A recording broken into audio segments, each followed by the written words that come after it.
This happened a couple nights ago, and I gotta write it down. Thinking it and saying it sound too crazy. I've been with FEPD long enough to know the worst calls always start the same way. Can you check out a noise complaint? Sounds like a baby crying. That came over dispatch just after 2 a.m. I am a dad, so of course, I am gonna go make sure everything is okay. Area was North Flagstaff, just past Schultz Pass Road. Old woods near a defunct substation.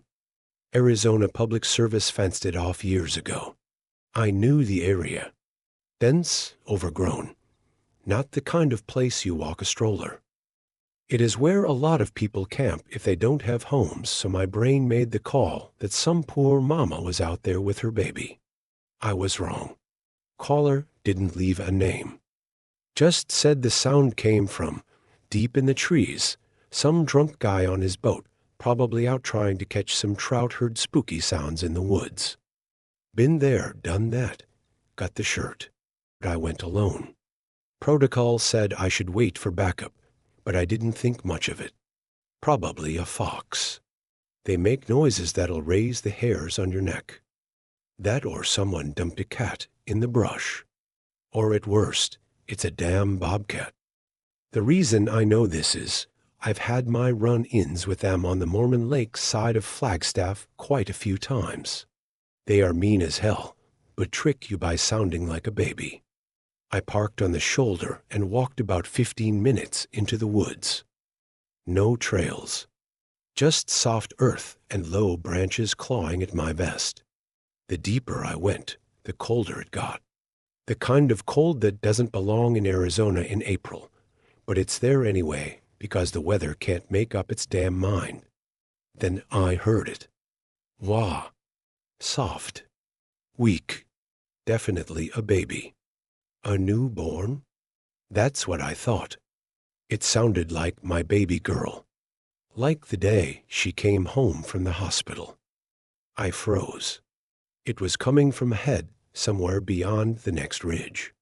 But it wasn't right. The cry looped. Same pitch. Same rhythm. Almost mechanical.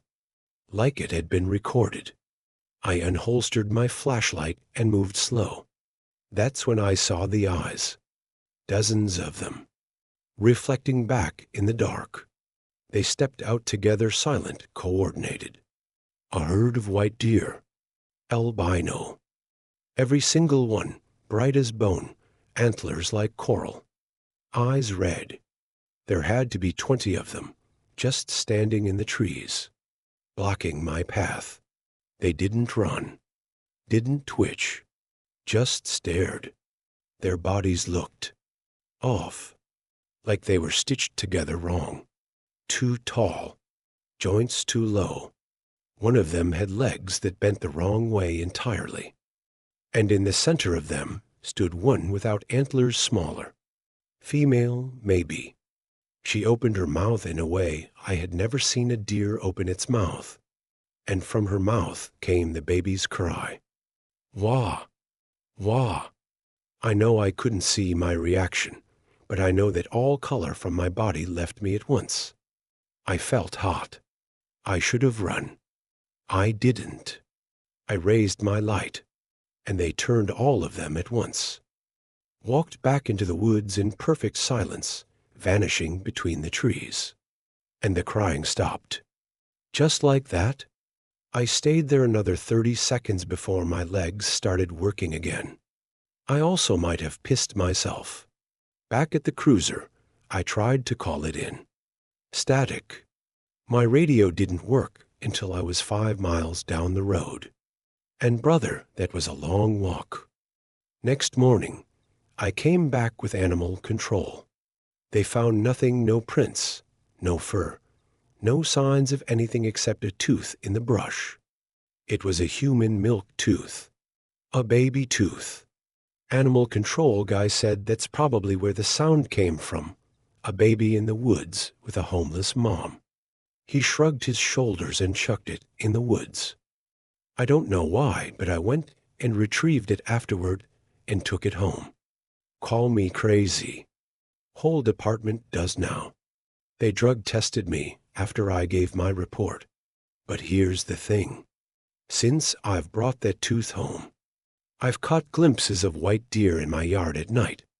When I'm driving out on patrol, they run out in front of me.